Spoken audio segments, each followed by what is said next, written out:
ભગવાન કાર્તિક ધીરે ધીરે ધીરે ધીરે મોટા થઈ રહ્યા છે, પણ એમાં એકવાર ભગવાન શિવ કાર્તિક એની રીતે મોટા થઈ રહ્યા છે, પણ આ બાજુ એકવાર ભગવાન શિવજી તપ કરવા માટે ગયા છે, પણ કંઈક ભૂલી ગયા છે ને પાછા આવ્યા. આ બાજુમાં ભગવતી પાર્વતીજી સ્નાન કરવા માટે બેઠા છે અને એવા સમયે ભગવાન શિવ અંદર આવ્યા. એવી પાર્વતીજી એના સ્નાનાગારની અંદર છે, આ બાજુ અહીંયા શિવજી પાછા આવ્યા.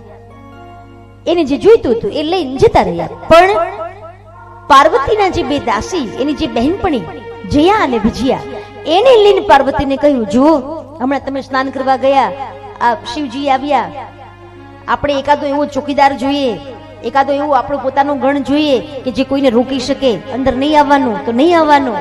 અત્યારે અમારી માં પાર્વતીજી સ્નાન કરવા ગયા છે, અત્યારે એ નહીં મળે તો નહીં મળે. આ શિવજી એમને મજા આવી ગયા. પાર્વતી કે તમારી વાત તો સાચી છે હો. બોલે માં, જેટલા પણ ગણ છે ને એ બધા શિવના જ ગણ છે, અહીંયા કોઈ બીજું કઈ છે જ નહીં. આપણો તો કોઈ ગણ છે જ નહીં, આપણો કોઈ નોકર ચાકર છે જ નહીં. આપણો પણ એક નોકર ચાકર હોવો જોઈએ. તો બોલે હિમાલયને ત્યાં કેવડાવે? બોલે ના, ત્યાં ન કેવડાવાય, તમે તમારી મંત્રમય શક્તિથી ઉત્પન્ન કરો. ગણપતિજી હમણાં પ્રગટ થઈ રહ્યા છે. હા, 2 મિનિટમાં છે. તૈયાર ને? એમ એ તો બધું ઇન્સ્ટન્ટ, બધું તૈયાર. આ તો શિવજીનો દરબાર છે હે ને. તો કહી કે આપણે એક કોઈ પણ હિસાબે આપણે આપણો ગણ જોઈએ, તમારી મંત્રમય શક્તિથી એને તૈયાર કરો. જો પહેલાના સમયમાં પેલા તો માં ભગવતી પાર્વતી પેલા ના પાડી કે ના એવું કશું ન, શિવજીના ગણ છે, આપણા જ છે ને. પણ આ બે બેનપણીઓ એવી એને બરાબર ચાવી ટાઈટ કરી છે ને કે પછી પાર્વતીજી પણ વિચાર કરે છે કે હા, વાત તો સાચી છે હો. આપણા જીવનમાં કોઈક એવું ગણ આપણું અંગરક્ષક હોવું જોઈએ કે જે અહીંયા બેઠો હોય અને આપણી ઇજાજત વગર અંદર કોઈ આવી જ ન શકે. ભલે ને શિવજી હોય તો શું થઈ ગયું? ક્યારેક કોઈક આવા ગુરુ મળી જાય ને તો પછી ઘરમાં તિરાડો પડે.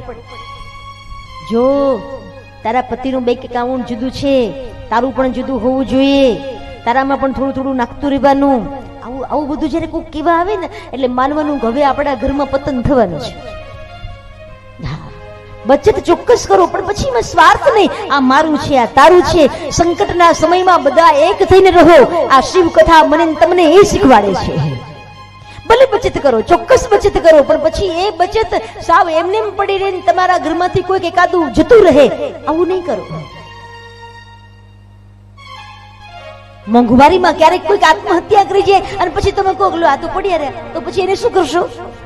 આપો, વાપરો, સરસ રીતે વાપરો, કરકસર ચોક્કસ રાખો, પરંતુ પછી સાવ આ મારું છે, આ તારું છે, આવું નહીં.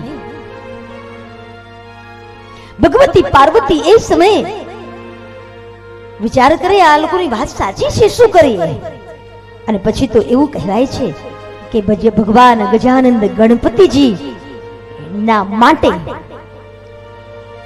એક સરસ મજાનું એક મંત્ર દ્વારા એક પિંડ તૈયાર કર્યો છે. પણ આપણી ગ્રામીણ ભાષામાં એક કથા એવી છે, હે પાર્વતી જલ જલણ ચલી અને નારી નવલેશ, હે અંગનો મેલ ઉતાર્યો, એ નામ નામ્યા જુને ગણેશ.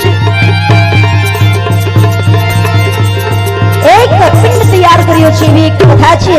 અને પિંડની અંદર માં ભગવતી એ સમયે મૃત સંજીવની મંત્ર ભણતા, આજે સંજીવની મંત્ર ભણતા એક ગણ તૈયાર થયો છે. હાથમાં દંડ છે, બોલો માં શું આજ્ઞા છે? અને ત્યાં તો માં કહે છે, બેટા જાઓ, દરવાજે જઈને બેસવાનું છે, મારી આજ્ઞા વગર કોઈ ના પૂછે. બોલે ઠીક છે, મંજૂર છે. અને પછી તો રોજ ત્યાં એને નામ આપ્યું છે ગણેશ. બેસાડ્યા છે, મારા ને તમારા જેવી જ મુખાકૃતિ છે, બેસાડ્યા છે. નાના બાળક પણ બહુ શક્તિશાળી છે, ગુણિયલ છે. બેસાડ્યા છે, હાથમાં દંડ છે, એમાં તપ સાધના પૂરી થઈ. એક દિવસ ભગવાન શિવજી આવ્યા એટલે અહીંયા દંડ લઈને ઉભા રહો. જોગી બાબા આપ કોણ છો? એને ખબર નહીં ને, એની ગેરહાજરીમાં પ્રગટ થયા છે, ખબર નહોતી. કોણ છો? શિવજી કહે, અરે મારે ત્યાં જ મારા જ ઘરમાં મને રોકવા વાળું આ કોણ છે?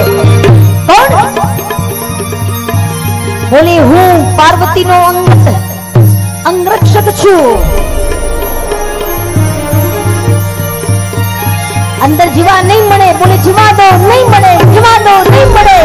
ભગવાન શિવ ક્રોધિત થયા. આ બાજુ ગણેશે લઈ એના હાથમાં જે દંડ હતો ફટકાર્યો. નાનો એવો હાથ, નાનો એવો દંડ શિવજીને વાગ્યો. શિવજી વિચાર કરે, મારા ઘરમાં મારું અપમાન, મારા ઉપર દંડ.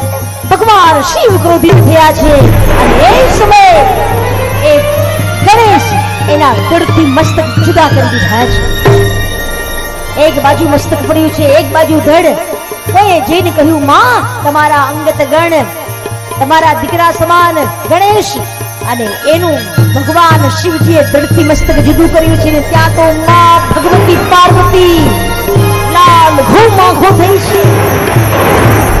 એ મારો અંગરક્ષક નહીં, મારો દીકરો હતો, એને આ રીતે મારી નાખ્યો. માં ભગવતી આજે આગળ બોલાવ્યા છે. એના શરીરમાંથી અનેક એવી દેવીઓ આજ શરીરમાંથી બહાર 64 યોગીનીઓ આજ રમવા લાગી છે. ભગવાન શિવ વિચાર કર્યા, શું થયું છે શું? પછી તો એક બાજુ દેવતાઓ આવ્યા શિવની પડખે, આ બાજુ અનેક દેવીઓ.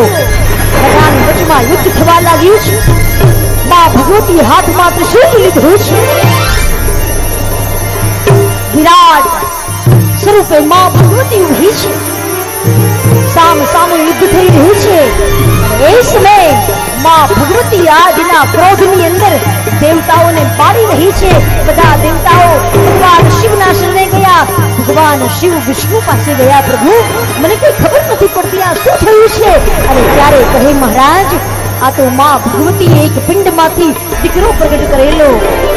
એ અંગરક્ષક એ માં ભગવતી પાર્વતીએ પોતાની મંત્ર શક્તિ દ્વારા પ્રગટ કરેલો એનો ગણ એ દીકરો હતો. મહારાજ એ તમારો પુત્ર, તમે એને માર્યો છે. તો કહે, પણ હવે મારે કરવું શું? શિવજી બોલ્યા, હવે હું શું કરું? અને ત્યારે કહે, જઈને ભગવતીની માફી માંગો. ભગવાન શિવ આવ્યા છે. આવીને કહે, હે દેવી સર્વ મંગલ માંગલ્યે શિવે સર્વાર્થ સાધિકે શરણ્યે ત્રંબકે ગૌરી નારાયણી નમસ્તુતે. જયંતી મંગલા કાલી ભદ્રકાલી કપાલિની દુર્ગા ક્ષમા શિવા ધાત્રી સ્વાહા સ્વધા નમોસ્તુતે. માં ભગવતી એ સમયે આજે ભગવાન શિવના સામે ઉભી છે. મહારાજ તમે ગમે તેમ માફી માંગશો, પણ હું ક્યારેય તમને માફ નહીં કરું.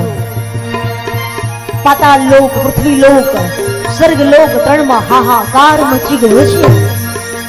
બોલે, પણ તમારા દીકરાને હું સજીવન કરું. અને પછી તો ભગવતીએ કહ્યું છે, તો ઠીક છે, એક ગણને મોકલ્યો, જે કોઈ સામો મળે એનું મસ્તક કાપીને લાવો. એમાં એક હાથી મળ્યો. હાથીનું મસ્તક કાપ્યું, એ લઈને આવ્યા. હાથીનું મસ્તક ગણેશના ઉપર ચડાવ્યું. જેવું ગણપતિના ગણેશના ઉપર એ મસ્તક ચડાવ્યું, માં ભગવતીનો ક્રોધ ઓર વધ્યો છે. દીકરાને સજીવન કર્યો. પણ મહારાજ આ તમે શું મજાક માંડી છે? દીકરો મારો આટલો સ્વરૂપવાન અને એનું મસ્તક, હાથીનું મસ્તક, આટલું મોટું નાક, આટલા મોટા મોટા કાન, તમે મારા જોડે મજાક કરી રહ્યા છો, મારી હાંસી ઉડાવી રહ્યા છો. ભગવાન શિવ કહે, એવું નથી દેવી, મેં ગણને કહ્યું હતું ને કે જે કોઈ સામો મળે તો હાથી સામો મળ્યો એટલે એનું મસ્તક લાવ્યા છે. પણ દેવી આપ ચિંતા નહીં કરો, તમારો દીકરો 33 કરોડ દેવતાઓ એની પૂજા કરશે. બોલે, નહીં મહારાજ, 33 કરોડ દેવતાઓ એ તો મોટા બાપનો દીકરો છે એટલે પૂજા કરે. તો બોલે, નહીં, એની પૂજા હું ખુદ કરીશ. ભગવાન શિવ આવ્યા અને પછી તો ગજાનંદ ગણપતિજી મહારાજની આજે ત્યાં ભગવાન શિવજી અને માં ભગવતી પાર્વતી આજે સામે આવ્યા. ગજાનંદ ગણપતિજી મહારાજની પ્રથમ પહેલી પૂજા ભગવાન શિવ કરે. બોલીએ ગજાનંદ ગણપતિજી મહારાજ કી જય. બોલીએ ગજાનંદ ગણપતિજી મહારાજ કી